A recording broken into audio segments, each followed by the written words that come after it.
माता, ये आप कैसी शिक्षा दे रही हैं लंकेश को? एक स्त्री का हरण करने से इन्हें ऐसा कौन सा यश मिलेगा? जीवन भर की कीर्ति नष्ट हो जाएगी माता।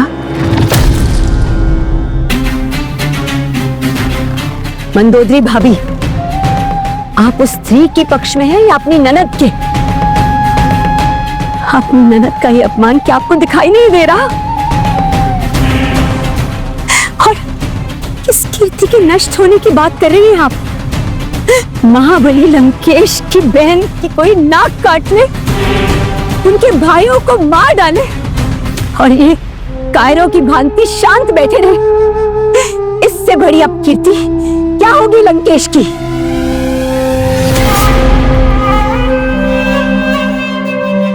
माता ने सही कहा है भैया, उस स्त्री के कारण ही तो उन वनवासियों ने मेरा अपमान किया है।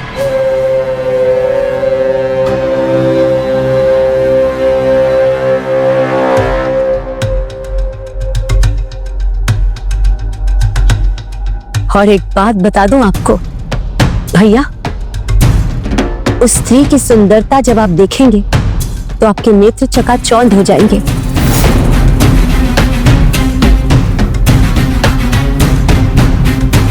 संसार भर की सुंदरता जैसे उस स्त्री में सिमट के आ गई हो। किंतु उन वनवासियों के साथ कदापि अच्छी नहीं लग रही थी। उसे तो आपके साथ होना चाहिए।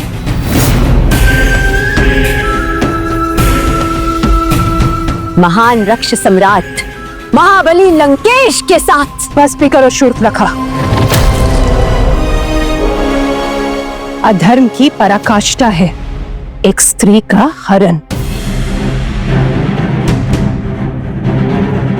इलोक से लेकर परलोक तक जीवन के सभी पुण्य नष्ट हो जाते हैं किसी स्त्री के विरुद्ध बल प्रयोग करके। कायरता का पाठ पढ़ा रही हो अपने भ्राता को।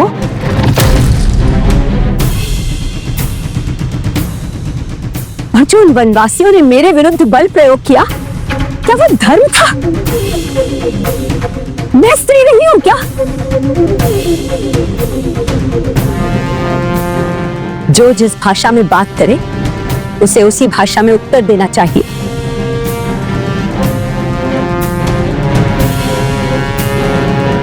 और आपको कदाचित इसीलिए कष्ट हो रहा है कि कहीं आपकी प्रभुता नष्ट ना हो जाए। भाभी, रक्षकुल में स्त्री के हरण और वरण को वीरता की श्रेणी में रखा जाता है, कायरता की श्रेणी में नहीं।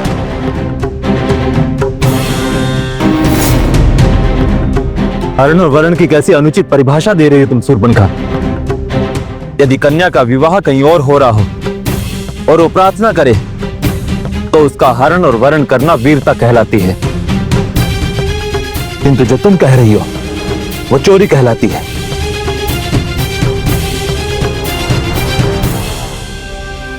कायरता है ये। विभीषण!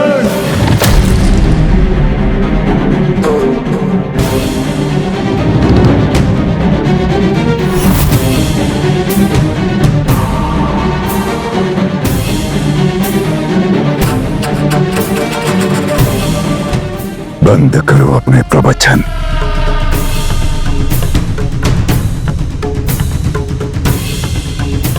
शूर्पणखा, हमारे साथ नौका विहार पर चलो।